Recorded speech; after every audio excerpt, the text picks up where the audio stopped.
자, 오늘은요, 인간의 마음이 마치 아직 아무도 발을 들이지 않은 미지의 대륙 같았던 바로 그 시대로 한번 떠나보려고 합니다. 때는 20세기 초였어요. 이때 아주 새로운 종류의 탐험가들이 등장합니다. 바로 최초의 심리학자들이자 연구가들이었죠.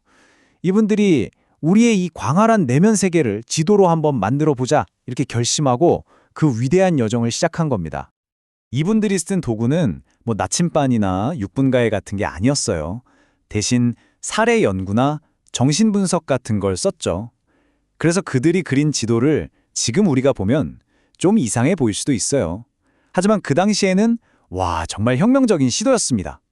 자, 이 선구자들이 제일 먼저 발을 들인 곳은 아주 광활하고 어두컴컴한 무의식의 세계였습니다.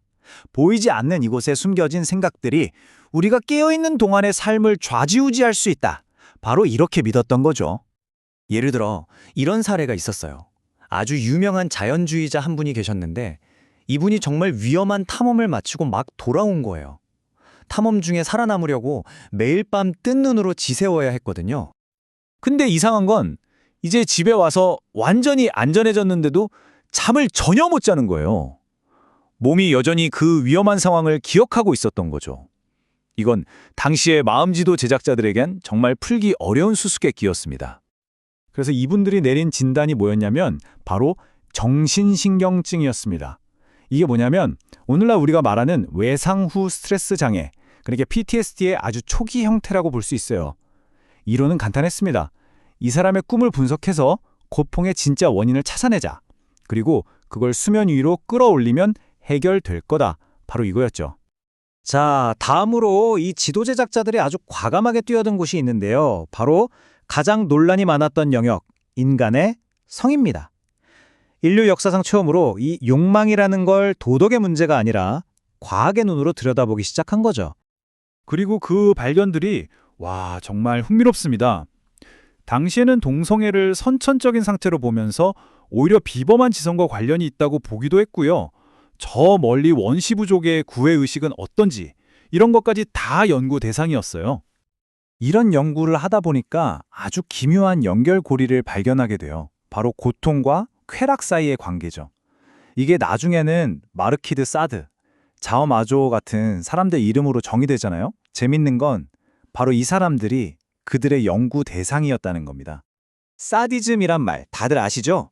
이 말의 유래가 된 마르키드 사드는 실제로 자기 글과 행동 때문에 인생의 거의 30년 가까이를 감옥이랑 정신병원에서 보냈다고 해요. 자, 그런데 이 마음의 지도에서 어쩌면 가장 위험천만한 지역이 아니었을까 싶은 곳이 있습니다. 바로 우리 마음속의 사실과 허구 사이, 그 아주 아슬아슬한 경계선에 대한 이야기입니다. 학자들은 이 현상을 공상허언증이라고 불렀습니다. 우리가 흔히 말하는 병적 거짓말이죠. 근데 이게 그냥 거짓말을 잘하는 사람이랑은 좀 달라요. 이 사람들은 굉장히 똑똑하고 재치도 넘치고 상상력도 엄청나다고 묘사돼요. 그런데 딱 한 가지 판단력에 치명적인 결함이 있었던 거죠. 정말 이상한 역설이 생기는 거예요. 자기가 지금 거짓말을 하고 있다는 걸 알아요. 그런데도 그걸 멈출 수가 없는 거죠. 마치 내 마음의 다른 누군가가 나를 조종하는 것처럼요. 이런 병적인 거짓말이 불러오는 결과는 정말 끔찍할 수 있었습니다. 개인의 내적인 갈등이 현실 세계에 엄청난 피해를 주는 그 경계가 무너져 버리는 거죠. 자, 그렇다면 100년도 더 된 이 기묘한 마음의 지도가 오늘날 우리에게 남긴 건 대체 뭘까요? 한마디로 기초를 봐진 겁니다. 물론 그 당시의 탐험은 부족한 점이 많았겠죠. 하지만 그게 있었기에 정신분석이 나올 수 있었고, 더 나아가서 지금 우리가 신뢰하는 과학적 근거에 기반한 심리치료법들로 발전할 수 있었던 겁니다. 물론 이 초창기 지도들은 틀린 부분이 많았어요. 하지만 중요한 건 이게 아닙니다.